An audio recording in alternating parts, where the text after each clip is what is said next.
بسم الله الرحمن الرحيم. قل أوحي إلي أنه استمع نفر من الجن فقالوا إنا سمعنا قرآنا عجبا يهدي إلى الرشد فآمنا به ولن نشرك بربنا أحدا وأنه تعالى جد ربنا ما اتخذ صاحبة ولا ولدا وأنه كان يقول سفيهنا على الله شططا وأنا ظننا أن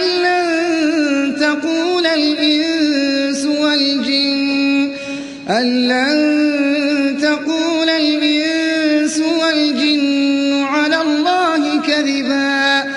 وأنه كان رجال من الإنس يعوذون برجال من الجن فزادوهم رهقا وأنهم ظنوا كما ظننتم أن لن يبعث الله أحدا وأنا لمسنا السماء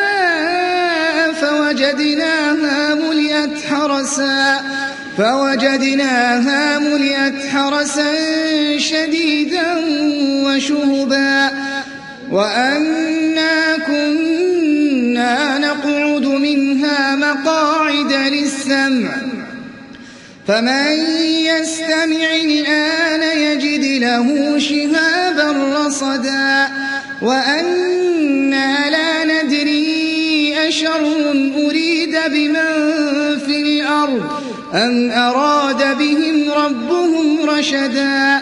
وأنا منا الصالحون ومنا دون ذلك كنا طرائق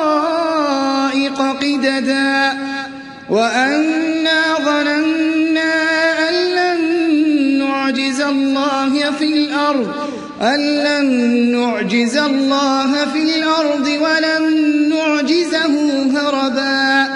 وأنا لما سمعنا الهدى آمنا به فمن يؤمن بربه فلا يخاف بخسا ولا رهقا وأنا منا المسلمون ومنا القاسطون فمن أسلم فأولئك تحروا رشدا وأما القاسطون فكانوا لجهنم حطبا وأنا منا المسلمون ومنا القاسطون فمن أسلم فأولئك تحروا رشدا وأما القاسطون فكانوا لجهنم حطبا وأن لو استقاموا على الطريقة لأسقيناهم ماء غدقا لنفتنهم فيه ومن يعرض عن ذكر ربه يسلكه عذابا صعدا وأن المساجد لله فلا تدعوا مع الله أحدا وأنه لما قام عبد الله يدعوه كادوا يكونون عليه لبدا قل إنما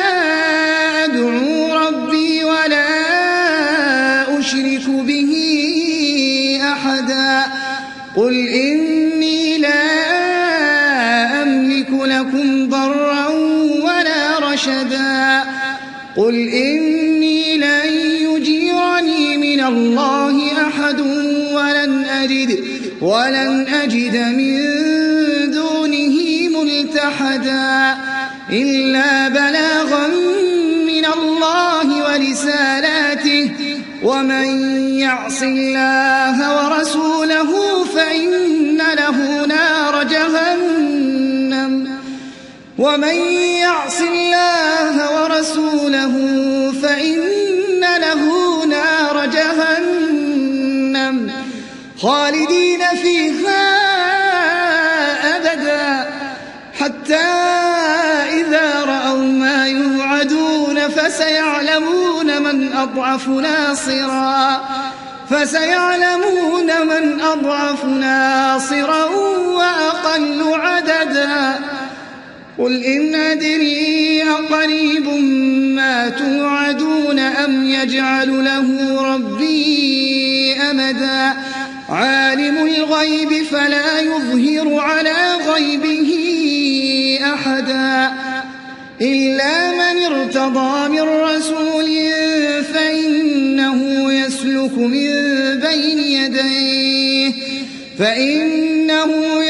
من بين يديه ومن خلفه رصدا ليعلم أن قد أبلغوا رسالات ربهم وأحاط بما لديهم وأحصى كل شيء عددا